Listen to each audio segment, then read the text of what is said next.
Shalom, selamat pagi Bapak Ibu, saudara-saudara, anak-anak kekasih dimanapun berada.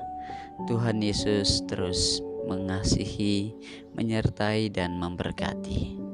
Pagi ini berjumpa lagi dalam program Renungan Harian Toraya edisi Jumat 23 Februari 2024.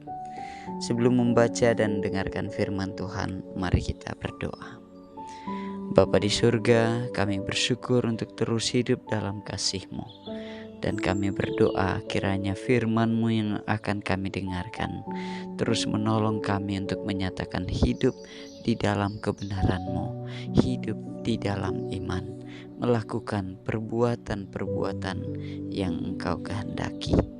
Di dalam Kristus kami berdoa. Amin. Saudara-saudara, kitab Roma pasal 4 ayat 1 sampai ayat yang ke-12. Abraham dibenarkan karena iman. Jadi apakah akan kita katakan tentang Abraham, bapa leluhur jasmani kita? Sebab jikalau Abraham dibenarkan karena perbuatannya, maka ia beroleh dasar untuk bermegah, tetapi tidak di hadapan Allah. Sebab apakah dikatakan nas kitab suci? Lalu percayalah Abraham kepada Tuhan, dan Tuhan memperhitungkan hal itu kepadanya sebagai kebenaran. Kalau ada orang yang bekerja, upahnya tidak diperhitungkan sebagai hadiah, tetapi sebagai haknya.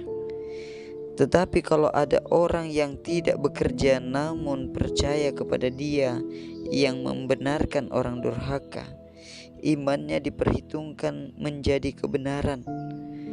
Seperti juga Daud menyebut berbahagia orang yang dibenarkan Allah bukan berdasarkan perbuatannya. Berbahagialah orang yang diampuni pelanggaran-pelanggarannya dan yang ditutupi dosa-dosanya. Berbahagialah manusia yang kesalahannya tidak diperhitungkan Tuhan kepadanya. Adakah ucapan bahagia ini hanya berlaku bagi orang bersunat saja atau juga bagi orang tak bersunat? Sebab telah kami katakan bahwa kepada Abraham iman diperhitungkan sebagai kebenaran. Dalam keadaan manakah hal itu diperhitungkan? Sebelum atau sesudah ia disunat? Bukan sesudah disunat, tetapi sebelumnya. Dan tanda sunat itu diterimanya sebagai meterai kebenaran berdasarkan iman yang ditunjukkannya sebelum ia bersunat. Demikianlah ia dapat menjadi bapa semua orang percaya yang tak bersunat, supaya kebenaran diperhitungkan kepada mereka, dan juga menjadi bapa orang-orang bersunat, yaitu mereka yang bukan hanya bersunat tetapi juga mengikuti jejak iman Abraham, bapa leluhur kita, pada masa ia belum disunat. Saudara-saudara yang kekasih dalam Kristus, tema kita adalah dibenarkan karena iman. Dibilang malolo, pelanna kapatonganan. Sampai saat ini masih sangat banyak orang yang memperdebatkan kedudukan iman dan perbuatan.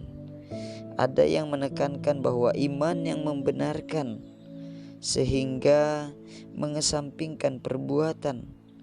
Ada pula yang menekankan perbuatan baik lalu mengesampingkan iman. Lalu apa yang membuat kita dibenarkan? Iman atau perbuatan? Saudara-saudara, pembacaan kita memperlihatkan bahwa Paulus menulis surat ini kepada jemaat di Roma. Ia hendak memberikan jawaban atas pergumulan yang dialami orang percaya di Roma. Mereka sedang mengalami kebingungan tentang alasan mereka dibenarkan. Apakah iman atau perbuatan baik?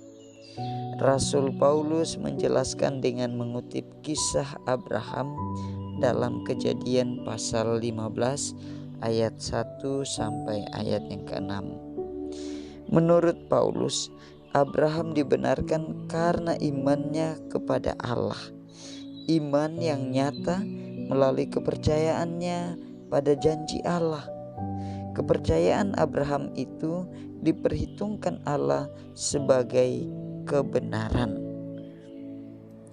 Melalui kepercayaannya kepada Allah, maka ia memperoleh pembenaran. Hal itu dijelaskan Paulus dengan konsep hak dan hadiah. Ia percaya kepada Allah, dan hal tersebut diperhitungkan sebagai iman. Jadi bagi Paulus, yang pertama-tama ialah iman yang membenarkan. Iman tersebut harus menggerakkan perbuatan benar. Saudara-saudara yang kekasih dalam Kristus Yesus, kepercayaan kita kepada Yesus Kristus menjadi hal yang sangat utama.